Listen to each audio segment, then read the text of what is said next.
きしめた心のコスモ熱く燃やせ奇跡を起こせ。 On se retrouve pour une vidéo Achat Manga mi-septembre, mi-octobre 2024. Alors c'est parti, perdons pas de temps, on est là juste pour présenter les mangas. Je me suis procuré le tome 2 de Jimbocho Sister, édité chez Mangetsu. J'ai pas encore pris le temps de le lire et pourtant j'attendais impatiemment ce tome 2. Personnellement j'ai beaucoup aimé le tome 1. Bon, il n'y a plus qu'à Faucon, hein, comme on dit. Voilà, j'aime beaucoup ce que propose Ketume, que ce soit dans le dessin, dans la narration, ce petit rythme très tranquille. C'est vraiment le genre de lecture qui vous met bien quand tu as besoin de lire un truc qui te... Voilà. qui te pose. The Fable, tome 18 chez Pika Édition. En ce moment, je pense que c'est la meilleure série en cours, une des meilleures séries en cours. Notre tueur professionnel se confronte à d'autres tueurs professionnels, mais de la même branche, entre guillemets. C'est génial, graphiquement, de manière styliquement, je sais pas si ça se dit. Tout est bon, c'est drôle, même quand il y a de l'action, même quand c'est grave. Faites-vous plaisir avec cette série, franchement, c'est ce qui se fait de mieux dans le genre actuellement. Les liens du sang, tome 16 chez Kion. Bon, vous connaissez, hein, Shuzo Oshimi, ça se lit très vite. Beaucoup trouvent qu'il se passe rien dans ce tome 16. Moi, je suis pas d'accord. Il y a une espèce de... plein de choses se mettent à plat. Alors par contre, je suis très curieux de savoir comment ça va finir, bien ou mal. En tout cas, je trouve ça très intéressant, un petit peu ce statu quo qu'il y a avec la mer. Vraiment très bon, très bonne série, très bon tome, même si c'est pas le plus dangereux entre guillemets. Alors que Holy Land tome 9 chez Vega Dupuis, ça c'est dangereux. Alors c'est un cours de self-défense quelque part. Voilà, ça vous aide un petit peu. Lisez Holy Land si vous êtes pas un petit peu peur dans la rue, ça peut vous donner confiance. Je vous dis pas de vous battre, hein. Je vous dis pas de vous défendre contre des couteaux, contre plusieurs agresseurs. Mais en tout cas c'est quelque chose qui fait du bien. Et quand on n'a pas beaucoup de confiance en soi, je pense que ça peut en donner. Voilà, en plus le héros est un peu moins casse-pied que d'habitude. J'ai suivi les conseils de Sneaky, la dernière vidéo que j'ai fait avec lui. Je suis un peu con parce qu'en fait ils sont disponibles en numérique. J'ai vu que après. Alors je me suis pris Medialist. C'est un manga qui parle de patinage artistique. Alors si le character design de la jeune fille me disait rien, en soi c'est quand même un très bon manga. Je trouve que ça... Je trouve voilà, ça nous donne ce qu'on cherche dans un manga de sport, ça c'est pas mal, graphiquement en plus à l'intérieur c'est pas mal du tout. Bah oui, il y a des petites filles, mais voilà, c'est pas, il y a rien de sexualisé, il y a rien de ecchi. On va vite en besogne lorsqu'on le compare à Capeta, je dirais pas ça. Sur un ou deux volumes, elle pleure quand même beaucoup la fille, mais après voilà, elle commence à être badass maintenant. C'est très intéressant ce qui est en train de se construire avec cette série. Bien sûr, je pense que je vais la continuer en numérique. Mais vraiment, très... En plus, c'est bien fait, hein, c'est des belles couvertures, des belles jaquettes. N'hésitez pas, si vous tombez devant, au moins d'essayer la série. Ace of Diamond. Alors, c'est marrant parce que je me suis fait tout l'animé avant sa sortie. Donc voilà, j'étais un peu moins hype à la sortie, bah, bien évidemment, vu que j'ai tout vu. J'ai quand même pris le temps de le feuilleter, ça a l'air fidèle à l'animé, les dessins sont franchement de qualité, c'est net, sans bavure, ça m'a fait plaisir de voir en diagonale un petit peu tout le début de l'histoire, je conseille fortement, voilà, en plus c'est en double tome, 12,90 €, si je peux vous donner un petit chip de cheaper, allez-y en numérique, 4,99 €. 4,99 € tout ça, alors que là c'est 12,90 €. Voilà, ça laisse songeur, mais allez-y, niveau manga de baseball, si vous n'y connaissez rien, bah, vous pourrez commencer à y connaître quelque chose. Je ne voulais pas me les procurer, toujours chez Mangetsu, Chibi Muluko-chan, le tome 1. Voilà, j'avais connu Shin-san à l'époque, quand c'est sorti chez Kana. J'ai lu.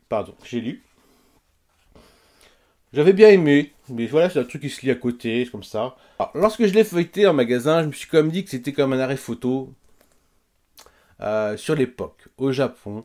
Donc rien que pour ça, je vais prendre le temps de le lire. C'est vrai qu'au début, ça fait un petit peu peur qu'on voit tout ce qui est écrit comme ça. Mais en soi, je me dis que ça peut être très, très instructif. Alors je dis pas que je ferai toute la collection, mais voilà, je vais au moins lire ce premier tome et me faire un avis, voir si j'ai passé du bon temps. Deep Free tome 8. Alors il y a beaucoup de mangetsu, l'air de rien. Donc le manga sur le basketball qui flirte avec la NBA. Donc là on est sur le basketball lycéen aux States. C'est pas le meilleur, mais c'est quand même une série que j'aime bien suivre. Voilà, sans prétention, c'est assez bien graphiquement. Euh, voilà, moi j'aime bien le côté States qu'il y a dans ce manga. Est-ce que j'ai besoin de dire quelque chose sur Aoshi tome 24? On attend la suite avec impatience. Sortez-le-nous tous les mois, s'il vous plaît. Ce serait trop demandé. Je sais bien que ce serait trop demandé. Non, franchement, en bimestriel, ça passe bien. La série, voilà, ces deux personnages-là sont deux nouveaux rivaux qui ont un peu le même style de jeu, genre qu'ils ont une vue aérienne du match. Assez incroyable. Franchement, cette série-là, je pensais pas que je l'aimerais autant à sa sortie. Sous-Bouté, tome 3, on est encore une fois chez Mangetsu. Et franchement, cette série répond à toutes ses promesses. Je m'attendais pas à ça. Le côté horrifique, le côté action, le côté thriller, il y a tout ce qu'il faut. Il y a tout ce qu'il faut. J'aime beaucoup, j'ai hâte d'en lire plus, d'avoir la série complète. Voilà, je prends vraiment mon pied avec cette série. En 3 tomes, elle m'a déjà happé plus rapidement que Moonlight ou Karaoke Circus, elle est vite aussi. Mais voilà, franchement, elle m'a épée. Achat de formalité, c'est le Slam Dunk tome 5 chez Kana en édition perfecte, en édition deluxe. Voilà. Qu'est-ce que vous voulez que je vous dise? La série que j'ai en doublon, que j'aurais pu avoir en trouplon, triple. Franchement, génial. Il y a tout dans cette série. C'est trop un plaisir. Mais qu'est-ce qui est le plus grand plaisir pour moi, que ce soit en grand format et en plus certaines pages en couleur. Voilà, si vous aimez les débuts un petit peu drôles, avec un peu de castagne, avant de rentrer à fond dans le sujet du basket, allez-y, c'est Slam Dunk qu'il faut acheter et lire. L'auteur Linda est assez connu dans le genre, dans le genre hentai. J'ai reçu Love Sharing par Hot Manga. Je ne peux pas vous en montrer trop, vous comprenez. Voilà, pour public plus qu'averti, il faut au moins avoir 18 ans pour lire ça. Tout comme Okasuito. Bah je peux presque vous montrer, on va juste mettre un peu la main là.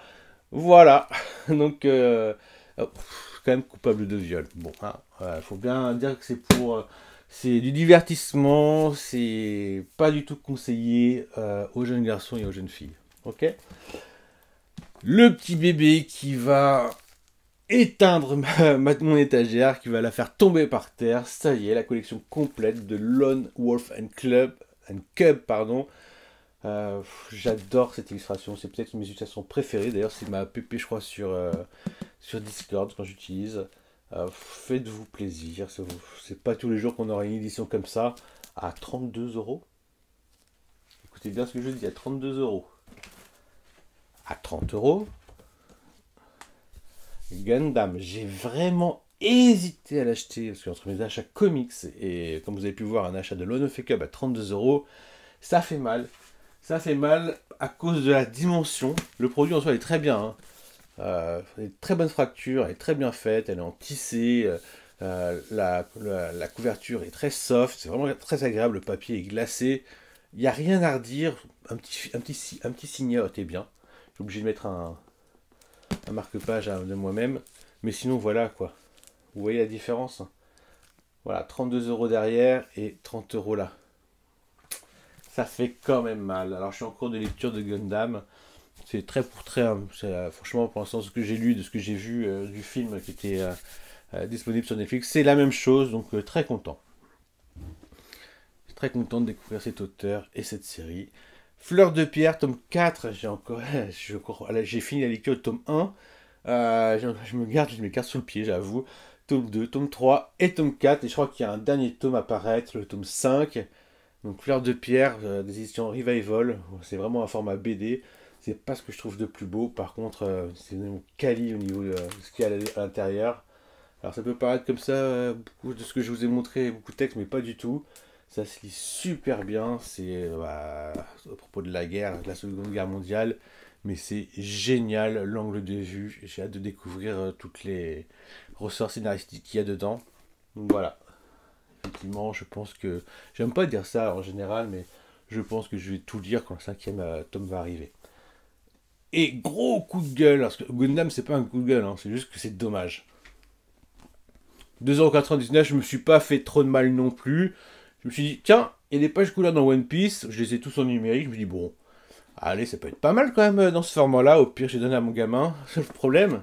Le seul problème, c'est que les pages, je sais pas si vous le voyez là, elles sont totalement, hop là, je sais pas si vous voyez là, elles sont transparentes, mais transparentes, pire que Naruto. Okage, comme l'étaient les 4 premiers tomes, elles sont transparentes façon le manga mix et le pacte des yokai. Il y a des pages couleurs, ça fait plaisir, mais c'est clairement une série que je vais pas me faire. Voilà, je vais m'arrêter sur celui-ci à 2,99. Quand on voit la qualité du papier, c'est non merci. Quand on voit les pages couleurs, ça donne quand même un peu envie, mais ça vaut vraiment pas le coup, je vous le dis, 2,99€, c'est le maximum que vous pouvez donner à un format comme ça avec du papier transparent, c'est illisible. Illisible. Voilà, on se retrouve pour la vidéo achat comics septembre-octobre, d'ici peu. Ciao!